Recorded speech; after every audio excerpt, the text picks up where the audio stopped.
So we're on episode 17 and we have a very, very special guest. And let me see my pronunciation, Wolfgang Lehmacher.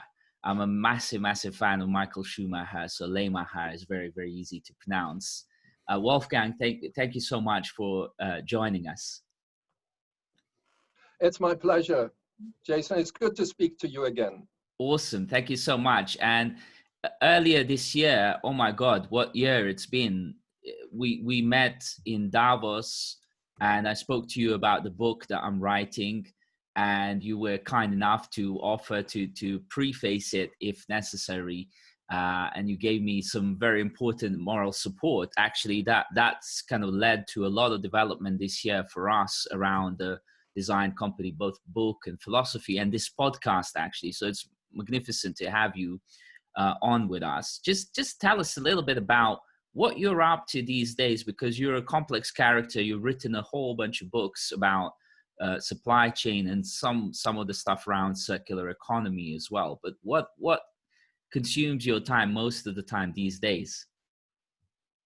With pleasure, Jason.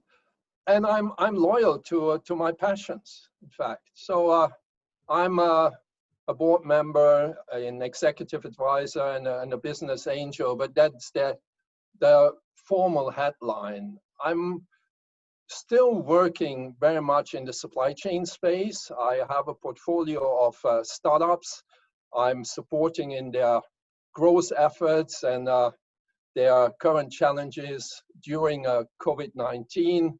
Then I'm planning to launch a new book on circular economy end of the year, and I hope it will also give a possibility to write an English version, because I do that in German. I'm also, and I will speak maybe a bit later about that, thinking about setting up a community around the circular economy concept, which I call the 7 chapters of circularity. Interesting. Yes. And I'm also supporting, of course, my clients in those days and in building excellent enterprises. Awesome. I think one of the core focuses for us today will be to kind of try and outline some sort of, or get out of your head, because we're literally looking to, get as much of your wisdom down on record around the new normal, the post-pandemic world, and what might be happening. And we'll use, as usual, the design company model here to run through some of the questions, which hopefully will tease out of you some of that wisdom. So I'll go straight with the purpose thing. And the first question is really, what's the purpose of companies in post-pandemic world, in your opinion? Is there a change there? And if so, what is that? What is that purpose? What should companies be focusing on, really? Let's start with the big topic, which is purpose, because we are living in times of a number of crises. We have the pandemic, which is a health crisis. We have struggles in leadership. We have struggles in getting the global governance right. And we have also, I think, a challenge to get our minds and actions around purpose. And for me, purpose can be summarized in one word, and that word is responsibility. In August 2019, 181 company CEOs got together to talk about the role and purpose of companies, and they launched that statement of the Business Roundtable, which was the statement of the purpose of a corporation. And this statement in 2019 was different from the group's long-standing opinion, which was centered around shareholders, which was in fact saying that corporates exist principally to serve their shareholders. And now they expanded that model to the stakeholder. And now there is written and there is a commitment to serve all the stakeholders, to be responsible towards employees, customers, suppliers, and local communities. I think that's a very important move, and we need to follow how they, let's say, follow that through. And I personally believe, as a former CEO, that the responsibility of every CEO is to ensure that profitability is achieved in an ethical and environmentally friendly manner. And it should ensure the best outcomes of or for all stakeholders. COVID-19 should, from my perspective, have reinforced that idea, because it is a great moment of solidarity as the consequence of a moment of human tragedy. So what should companies concretely do in the post-19 world? I think following this purpose concept, it is about protecting the employees, but not only against threats resulting from pandemics, but all dangers that are out there. It should have been anyway a natural thing to do. And if I look at most companies, they are thinking employee first. Then there are the suppliers, and there are employees in the supplier base, and there are touch points. So companies have to look at these touch points. And in a COVID-19 world, I think companies need to prepare the ecosystems of the range of suppliers, down to their manufacturing sites, down to the distributors, down to the consumers, in a way that nobody is at risk. And this means also that they ensure that they can continue operating, because since the beginning of the crisis, I have made the point that we have to deal with this pandemic in a smart way and keep borders open, keep the goods flowing, ensure that companies can operate during this pandemic, because otherwise the economic repercussions will hit us very hard. And in the era of post-19, I think these efforts should increase, and that encompasses a lot of different things. It is about policies and procedures. It is about the way we design our processes in factories. It is digitization, which makes things more transparent and allows us to better collaborate. And that is followed by exchange of data. It is about having the infrastructure in place. And of course, that should all be part of the post-COVID-19 review of each and every company. So Wolfgang, I really appreciate what you said, which is this trend that we're seeing away from, I mean, profitability is still important, but a pure focus and shareholders only and whatever is legal without any personal sense of morality, to more of a system where we're taking into account the entire ecosystem and really considering these various needs. There is a saying I love, which is that COVID-19 has been the best chief digital officer because we've made jumps in working practices of like 3 to 5 years in the space of just a couple of weeks. So what I'd like to ask you then is, what are some specific changes that you are seeing that people will be getting used to? First, I like this sentence of the chief digital officer. It could also be the chief innovation officer. Certainly. Because crises are catalysts for change, for innovation. And it should also be the chief technology officer, because without the right technology, we will have difficulties with our digital tools. And we see also in the current situation that our digital infrastructure, in fact, is struggling. But if it comes to changes, I'm really torn between different views. On the one hand, we hear a lot about the new normal, which Jason mentioned at the beginning. On the other hand, I'm living in Hong Kong. Hong Kong has never seen a real lockdown. We have 1,200 infected and suffered about, if I'm right, 7 deaths. And people all wear masks. They are not a handshaking society, so they keep their distance. Restaurants and bars are open, bands are playing again. So things are normal. And people tell me here, Wolfgang, when people speak about the new normal, what's the new normal? Because life is as it was before. And if they go back about a decade, they will say at least it is as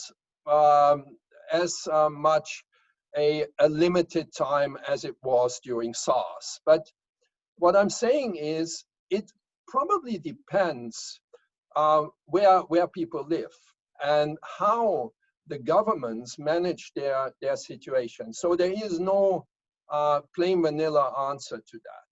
But we can definitely say that we have seen in the last 5 months the digital movement advancing in a way or to an extent I had expected to see over the next 5 years. And that relates to your comment.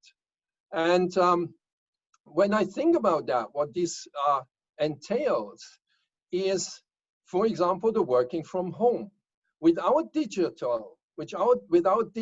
tools, we would have never been able to sustain this back office work as we did now. And this has an impact. So, and this does not have an impact in the context of business contingency planning, but because working from home brought productivity gains. There are different studies and different numbers, but we are talking about a few weeks per year, which we got more because of increased productivity.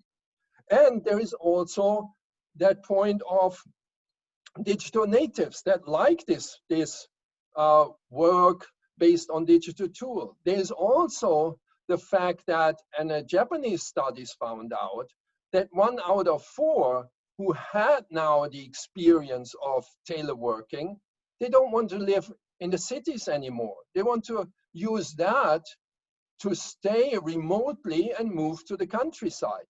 So we will see things in that space. We will see also changes in the factories themselves. And this because we have struggled a little bit with the physical distancing requirements in the production.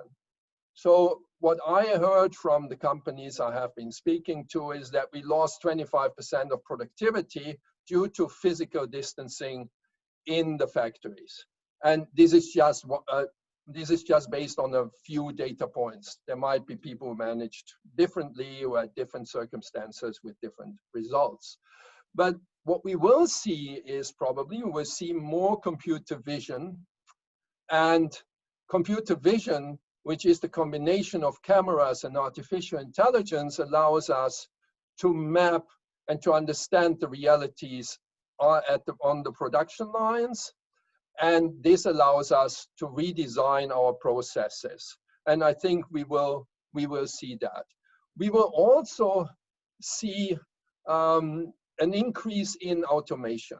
For example, in the area of inventory management. So managing inventories remotely, using sensors and communication architectures and platforms to know what is happening there and to spare us the time to go there and do this cumbersome counts. Yes, it will help with the next pandemic, which I hope will not come, but the possibility is there. But it has also other upsides. And this is the case for almost all the larger measures which help us to protect ourselves against shocks and disruptions and pandemics. So the gain of remote inventory management is that we know what are the goods that are selling quickly, what are the goods that are selling slowly, and what are the goods that don't sell at all. And that helps us to stimulate demand, to drive demand, because we know the trends in the market. That helps us to plan transport and logistics capacity and to optimize it and to plan our manufacturing. So that is another, I think, area where I see a lot of, let's say, advancements. And what is also a space people will see changes, and that results from what I said before, is the office. So I think about the new office. Office as we knew it yesterday might not exist in 10 years. It will take some time, and this because of the remote working, the remote management, the digital advancements, the increasing number of mobile capabilities. What we will see in the office post COVID-19 is that people will be hesitant to go into a crowded elevator, but I can tell you in Hong Kong this will be difficult because people work in high rises, and the ICC is the highest with it's 108 stories, so using the stairs will be a bit a longer story. But I think that that this whole definition around offices and how often do we really meet, how much face-to-face interactions we will need, will be a big topic, and not only within the organization, but also in designing our future sales forces. Yes, having written the master's degree thesis on managing virtual teams in completely virtual environments 20 years ago, this whole kind of virtual teamwork change was about 20 years too late in my expectations. But hey, it's happening now finally. So how do you see systems readapting to this post-pandemic circumstances? What are the core systemic changes that you see having to be adopted and adapted in the companies, going forward? I touched already on different spaces, right? And when we talk about systems, that's the system of remote operating. Remote operating will be a board topic, will be a big thing, because it has so many advantages, which I explained before, but it comes also with a cost. And one cost is the increasing cyber risk. So we need to factor that in, something I didn't speak before about. In 2018, a single malware attack costed an organization about $2.6 million, while ransomware stood at $646,000, which was a 21% increase compared to 2017.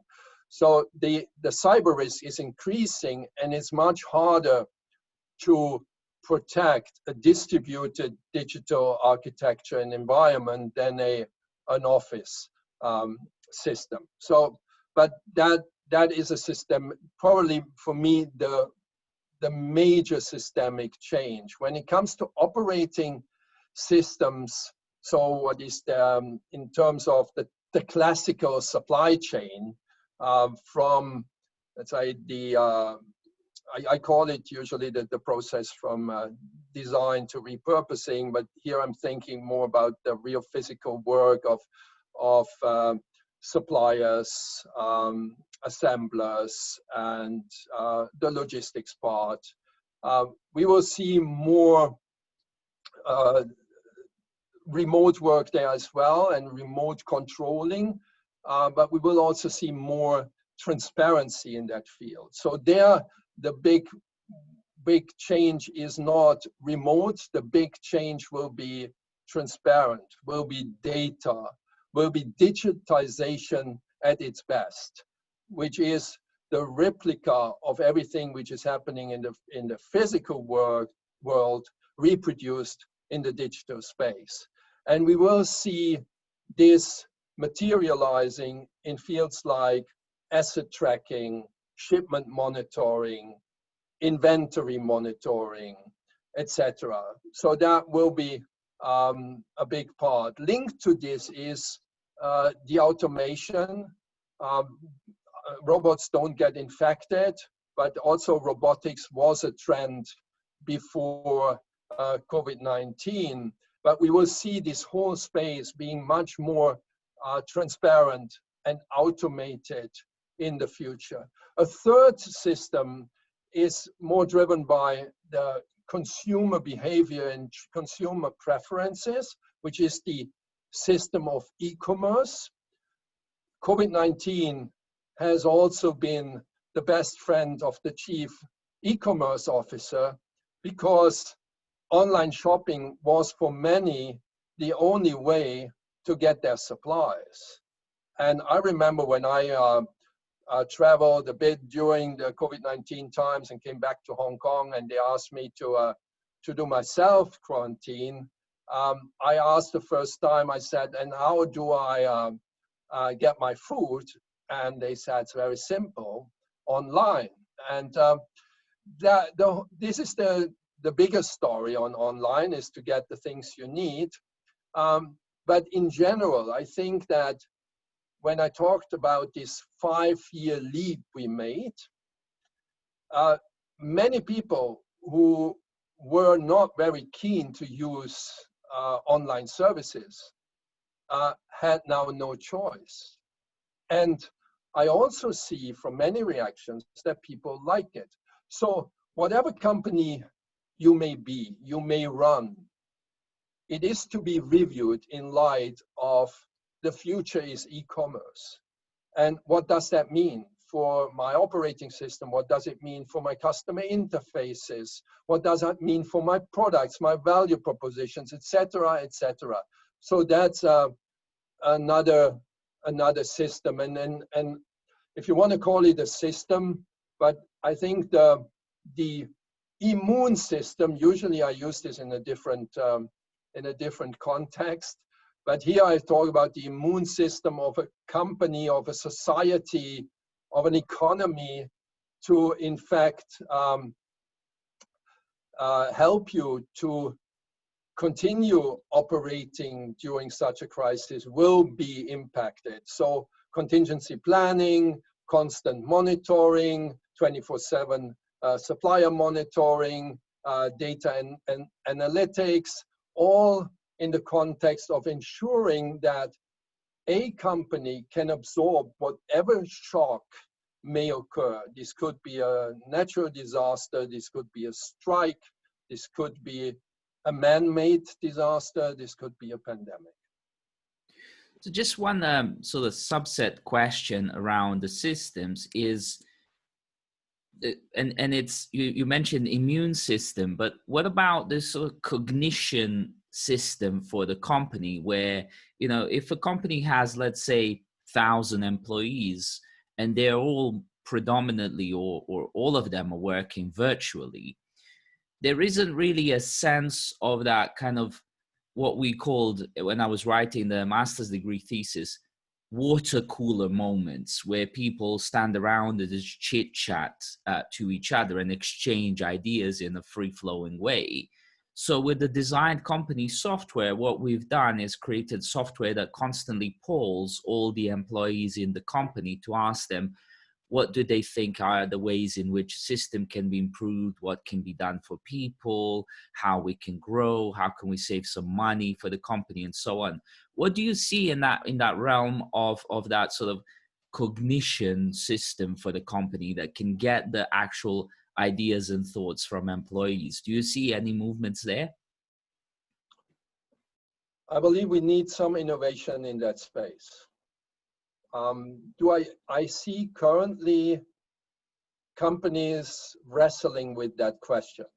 But when we speak about working from home, then the question is how much working from home, and who can be 100% working from home or 99, or what I mean maybe even more is almost independently, detached, like a customer service agent.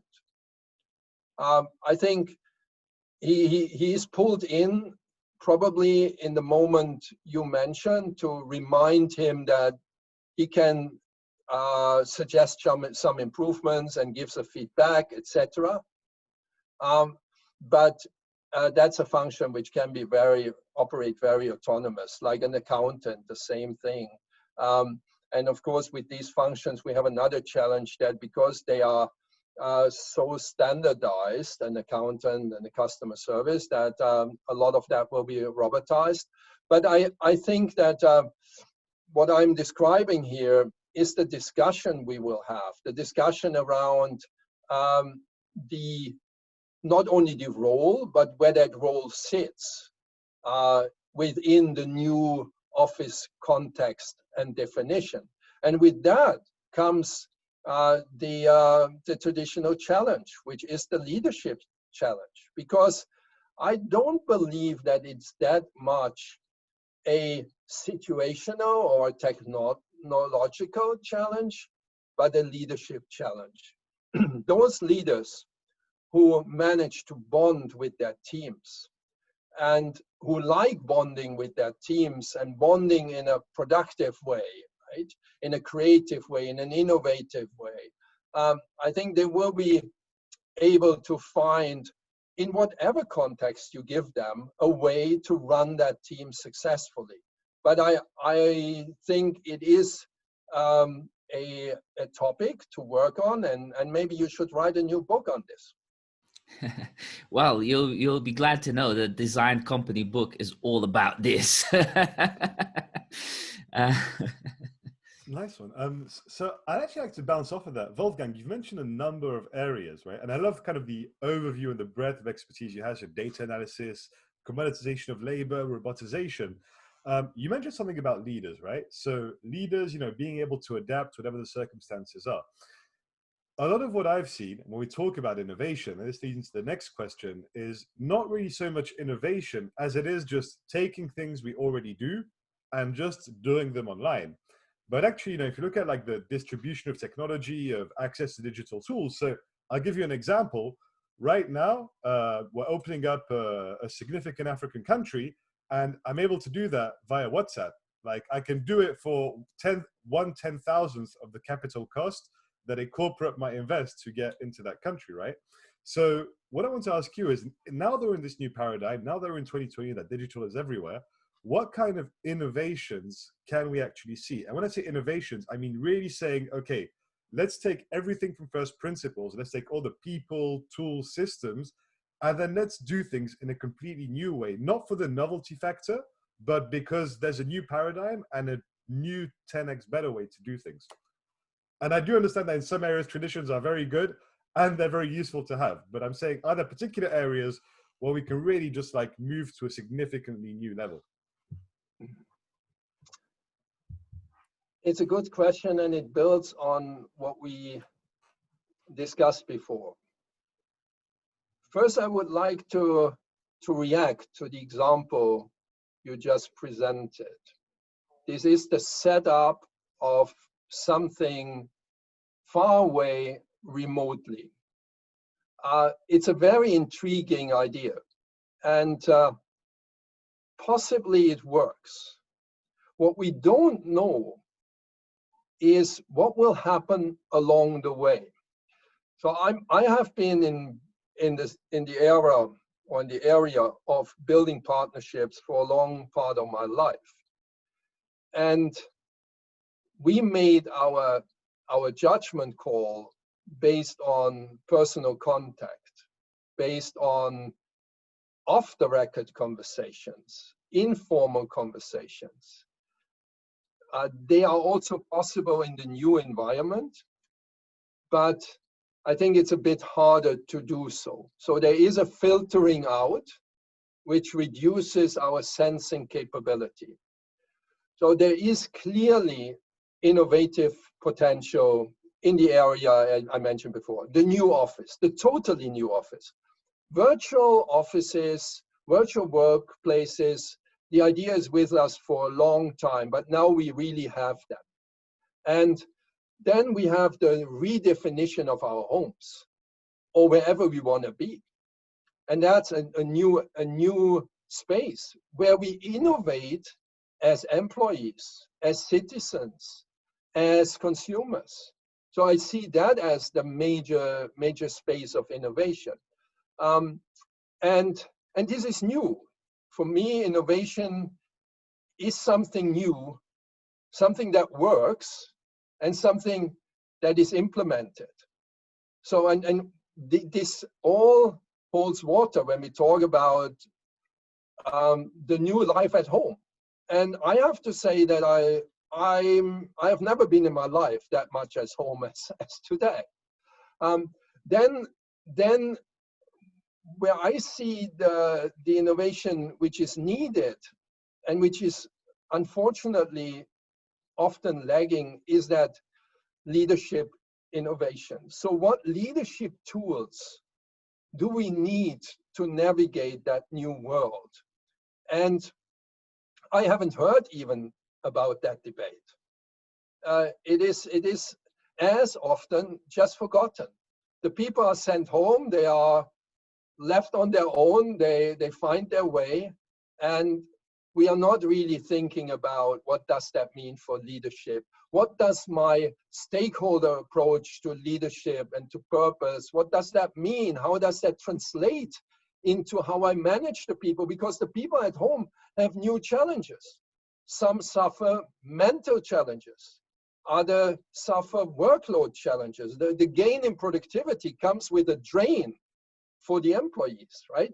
So what does that mean? How do we live up to that, right? There are certainly some of the big consultancy firm in that space that point towards the challenges we see, but I think that's definitely a debate which needs to be expanded.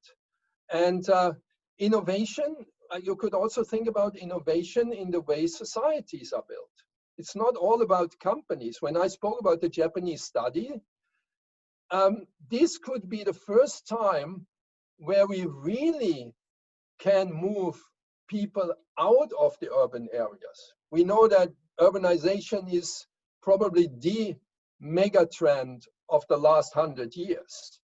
So maybe we can reverse this, which would help us a lot, I think, because our cities just become unmanageable. So these are the areas where I see really new things that can work and things that can be implemented.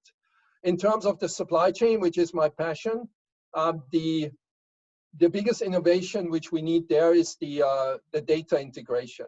And COVID-19, with the whole discussion around PPE, which I think is very emotional and very political, has nevertheless shown that we have little visibility on where the production capacities in fact are.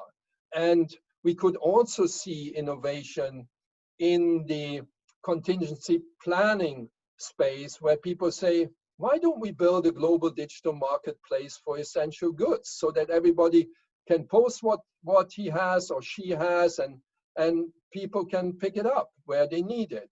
So these are some ideas which come to my mind when thinking about that question.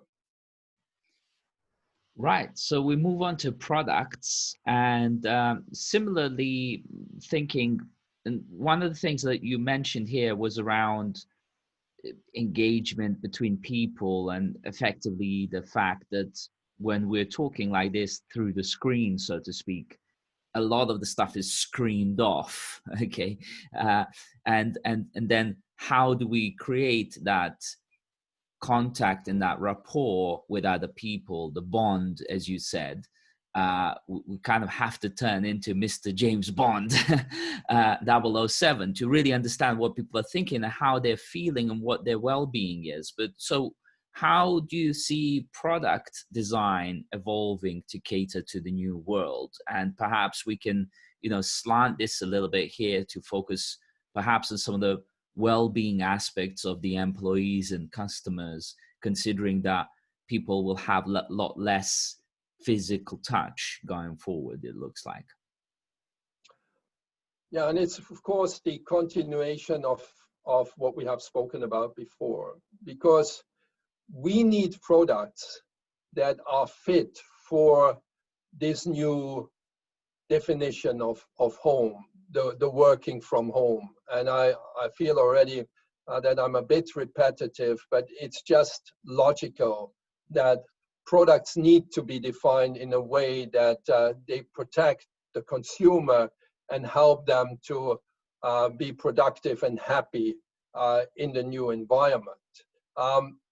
We will see a lot of new online products, clearly with the trend towards more e-commerce and online services.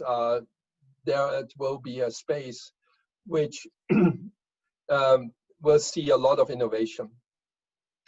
But coming to, or taking it to a different level, because what COVID-19 also has shown us, that our modern life and our civilization hits some limitations and some barriers. And these we may not be able to overcome by just doing more of what we have done in the past. And what I'm pointing towards is that we need to create products which are harmless and helpful for the entire society. And this is the circular economy concept.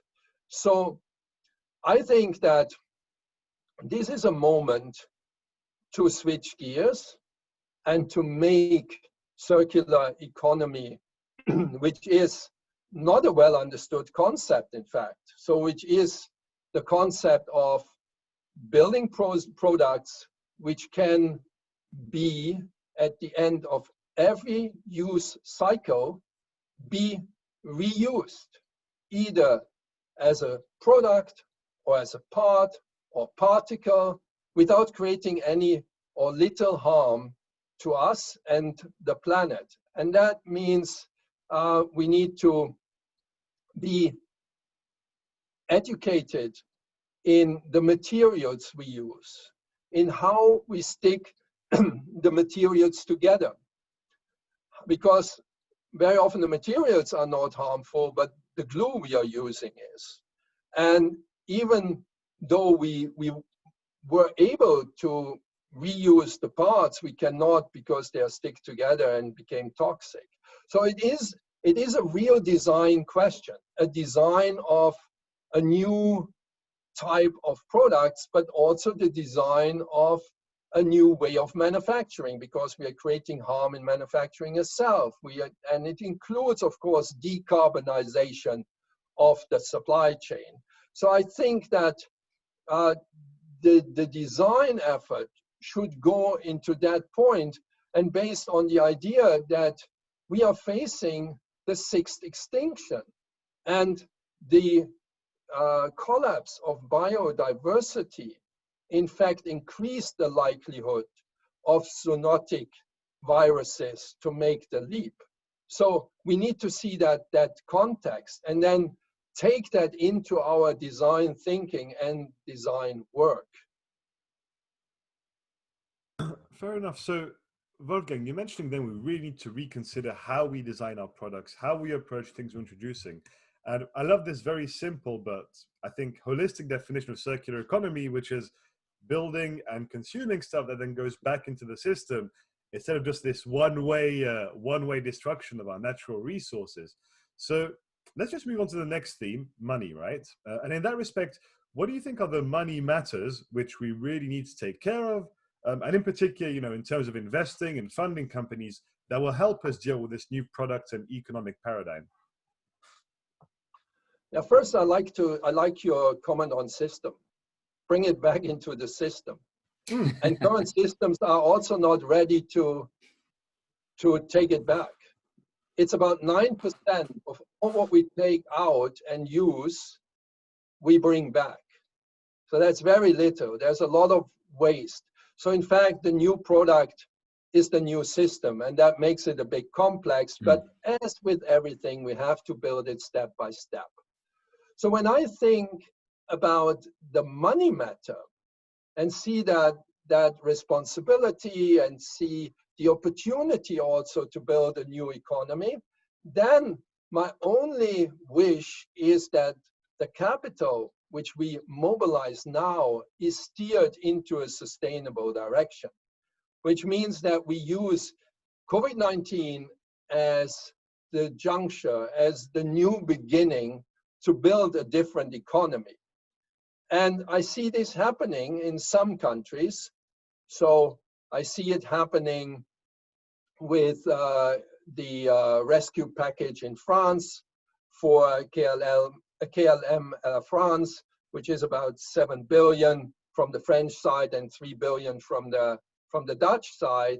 But the rescue package is linked to sustainable policies. So this is the opportunity we are having. I see the new Green Deal from the EU. I see their circular economy effort, where the EU focuses on exactly the critical and vital steps to build a new economy. So the beginnings are there.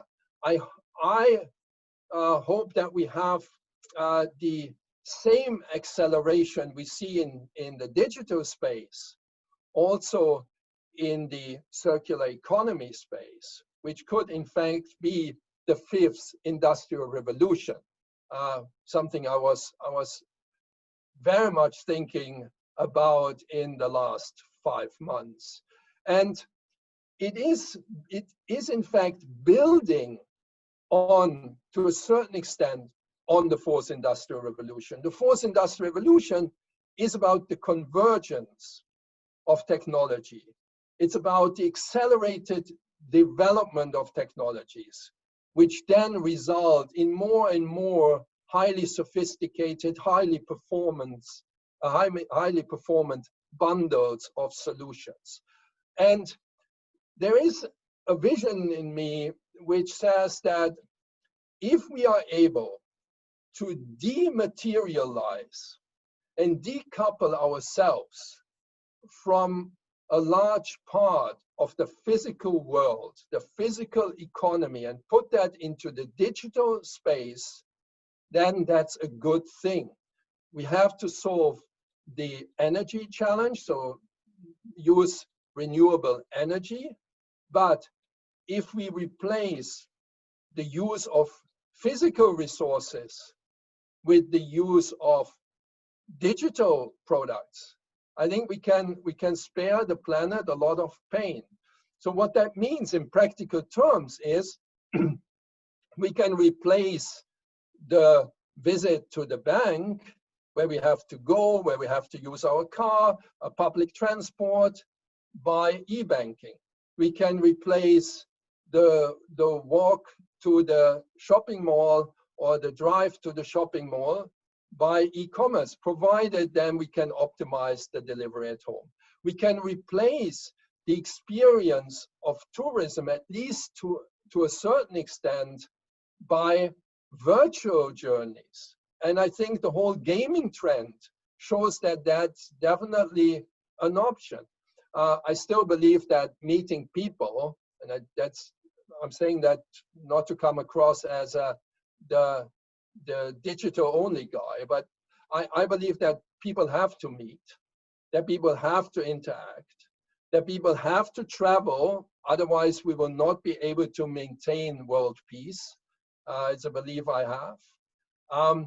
But beyond all that beautiful digital world, we need our restaurants, we need our pubs, we need nature for recreation, and that allows us probably to re-expand nature, because we are now much more digital in our smaller homes and not creating that much waste and emissions. It sounds a bit like science fiction, but I think we are at the beginning to grasp what the fourth industrial revolution can bring us. And I think this is worth exploring to make best use of what we have created so far. So just sticking to the notion of money, do you see changes happening in the underpinning nature of money? Obviously, there's been a lot of printing of new money and various kind of quantitative easings and a lot more chatter around cryptocurrencies from central banks. But we've also got the situation that someone like Warren Buffett is just sitting on a stockpile of money that he's still not invested into any shares, that he's still choosing to sit on the cash. So are there any particular changes that you see happening around perhaps getting some of those people who stockpiled cash that otherwise is being printed in the sort of digisphere, so to speak? But there seems to be lots of people who don't have access to money, that might have great ideas from the ground up, but no access to money. And then a fewer people who have stockpiles of money with no idea where to put it on the grand scale. How can that be somehow post-pandemically balanced out in a way that maybe still helps the people with lots of money to make more, but also leverages and integrates the people, so to speak, downstream into that system? It comes back to my first comment. It's about how the money is channeled. We cannot force people, let's say, to invest and to spend the money. I think the instruments have been developed, they're used, which is negative interest rates and all the things we all well know. But now we are in a situation where a lot of money is printed, whether it's digitally printed or physically printed. It's a question how to channel it. And do I see a change? Unfortunately, I don't. I see more willingness from the public sector side to drive sustainable projects in some regions of the world.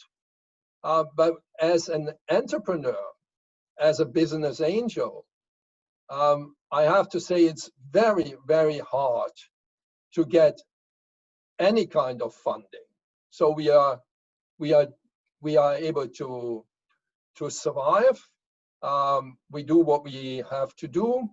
There is some bridge funding, but I can say that, and I have startups, I'm working with startups all over the world, whether it's Asia, Europe, the US, at least the three big platforms. And nowhere the state has come and said, okay, we have this golden opportunity and we want to support a sustainable business. We know you are there, and here is the support. There was some in the US to maintain payroll and these kind of things, but there is no systemic, structured approach to deploying money in a different way. So maybe it's a bit unfair to all the good efforts, which I have mentioned before, but they are comparably small in comparison to, let's say, the old machine, which is still oiled by the old money. And my biggest concern is that once things get clearer and investors get more comfortable, they might invest in things I don't like to see, right? To be rescued. I'm not even talking about zombie enterprises. I'm talking about more destructive enterprises, which our future generation will struggle with, right? So don't know whether this explains it clearly, but I think the message is there. There are some good intentions with some good programs, but there is a high risk that we are throwing money after the wrong things. What are the zombie enterprises? What do you mean by zombie enterprises? Zombie enterprises are enterprises that cannot survive, Uh-huh. but they get the money from somewhere, usually subsidies or a rescue package, to be able to sustain. Okay. I'd just like to bounce off of one comment you made, Wolfgang. Actually, we were talking earlier about innovation, the traditional things that are still good. I think if you yourself, you're quite experienced. If you look back over your career, I think you might find, and please tell me if I'm wrong, well, that the biggest initiatives or things that happens, or really major moves forward, right, beyond just usual business as usual, were when you had people around you bringing you quality information flow. So in the financial sector, this is what we call insider trading. Obviously, in the normal business world, this is just being surrounded by smart people with access to diverse information flow. And so if we're talking about the subject of money, I'd love your comments on this. What I'm seeing is that wealth, it's obviously important to have, a couple $100 million, stashed away, always helps.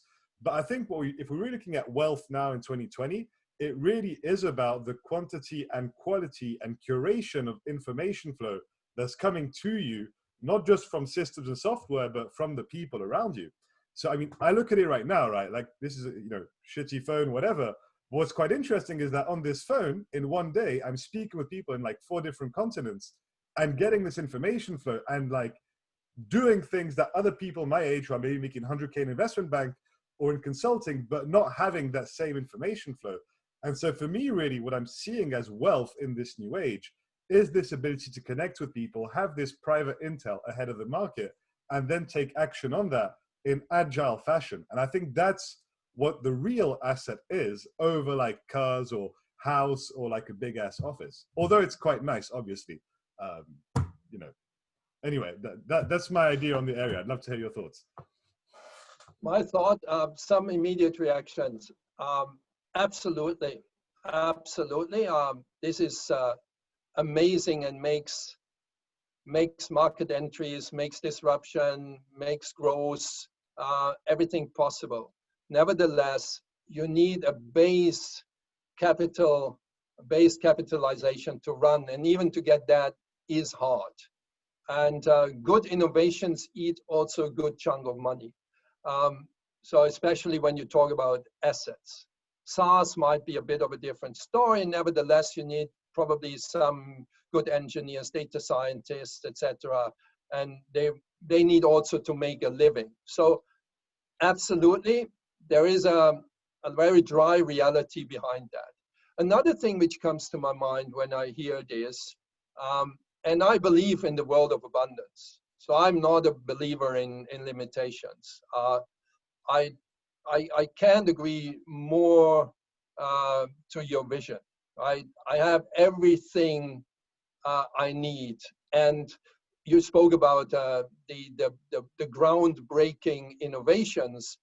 The most groundbreaking innovation of all times was probably the smartphone, right? Or the computer before, because at the end it is an evolution. But these are definitely, the smartphone is something which has changed the world forever, and we will never get back unless there is a big shock.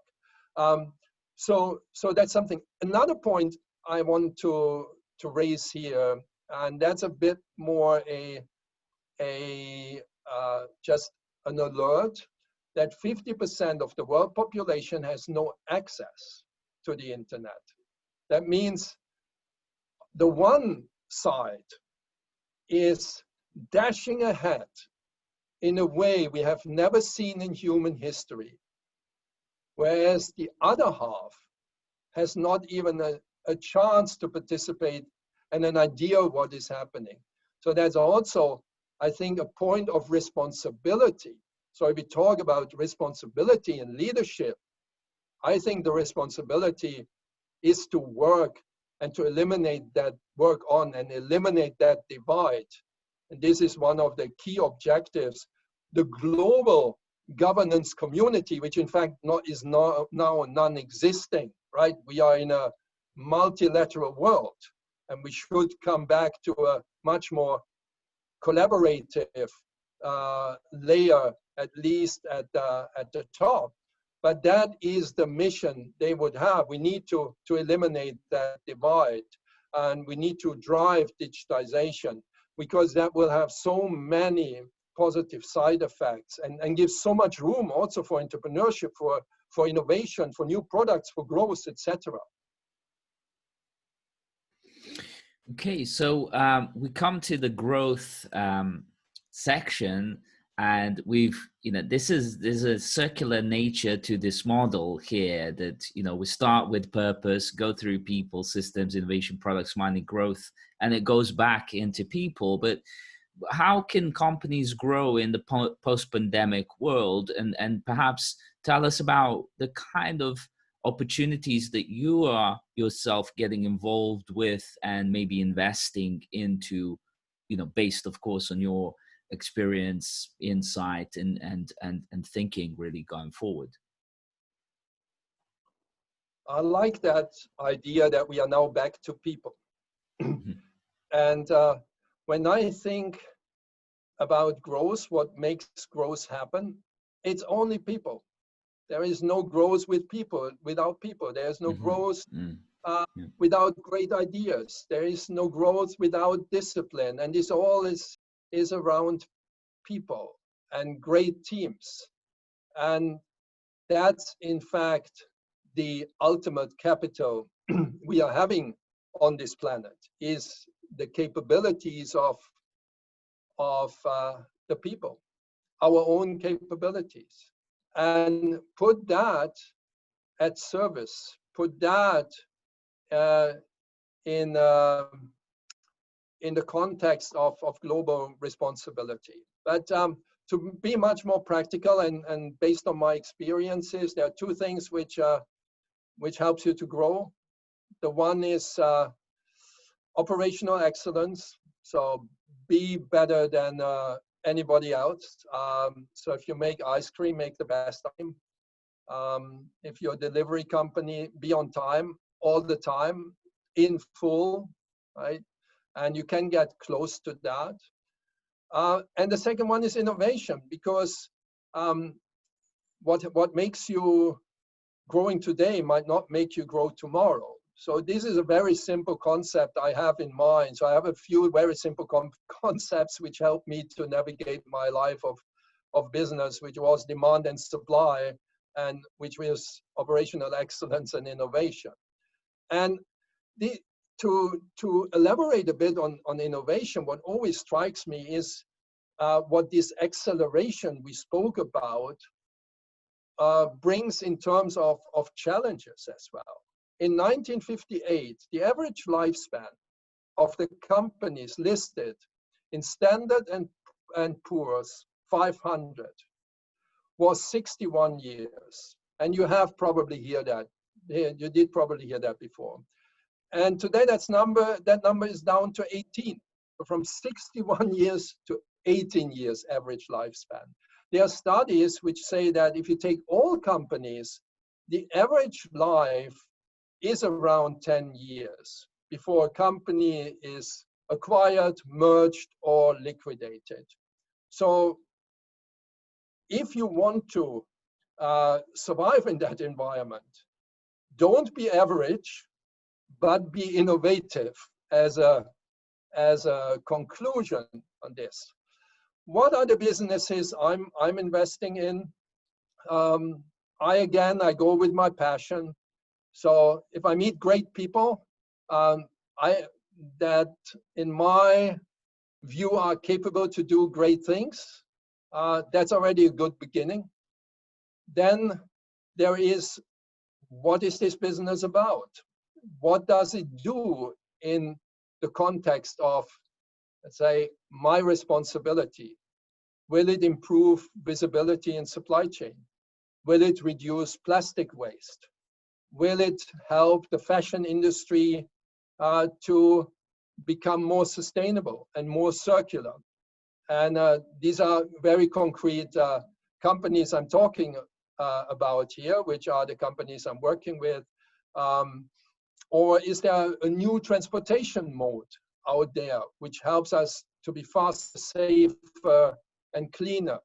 So these are the areas I'm focusing on. So I work with Hyperloop transportation technologies, so as a new transport mode. I work with Pentatonic, which is a circular design company, so design and manufacturer in the B2B and the B2C space. So they are working exactly on the topics we discussed before. And then I work with Rombi, which is a asset tracking and shipment monitoring company that improves visibility across the supply networks. These are the topics I'm passionate about. I focus on everything supply chain, but supply chain is the economy because the economy is a supply chain. So it's a very big field. It is, for me, important that we can contribute to, in fact, drive the transition from the old economy to the new economy, which is an economy which is more transparent, which is cleaner, which is more responsible. And just to bounce back off of that, Wolfgang, I love what you said. It's up to us to make that change. I see, actually 5-10 years ago, I wanted to go into politics, but then I realized the reality of life. To change things, you need to have money, power, authority, and ability to take decisions. And unfortunately, when you're in politics, you get killed by consensus. So if we're going to see a change, it's going to be, purposeful leaders actually leading companies, making the right moves, and then having this moral responsibility in the business decisions they take. So I love your final message, which is a message of personal responsibility instead of complaining about the government. Yeah, and maybe building on this, or not maybe, I wish to build this to make the point that we talk about companies, but what we should talk about are the leaders of these companies, because they decide how they run it, and the great leaders, they can manage the pressures, the interest, also the ambitions, the desires, the dreams, which come from all these parties within and from the outside. That's fantastic. One thing that also came to me as you were talking about working from home and coming back home and redesigning the home, there is an element of kind of almost spiritual undertone there, that like if we come back to our own personal purpose as to why am I doing anything really in life, and then really work on redesigning ourselves individually, maybe using something like design company model, which works for individuals too, we can actually then add more value to companies and work across multiple companies and add more value across multiple ventures, with it making a lot more purposeful sense and really being sustainable in that true sense from first principles. So that's something that kind of just resonated on another level. So that working from home is like working from your inner self, your inner space that really means something and that can leave a legacy afterwards. Wolfgang, thank you so much for this conversation. I really, really appreciate you coming on and giving us so much of your time. Is there any particular thing that you would like to, invite people to check out, or, tell us maybe some of the snippets of your up and coming book, or, when that might be out, and kind of any kind of shout outs, as they would say, you would like to make? Jason, I like very much your picture of bringing ourselves home as a goal, or the ultimate goal in life, right? Finding ourselves in the best space within the community and the system that has brought us out and up and will absorb us when we are gone. And I think if we do that, if we go home, then we will also leave the legacy and leave some traces, and have probably or hopefully done more good than damage. And in this sense, I would like to pass that message to look up, but it's not live yet, but will be soon.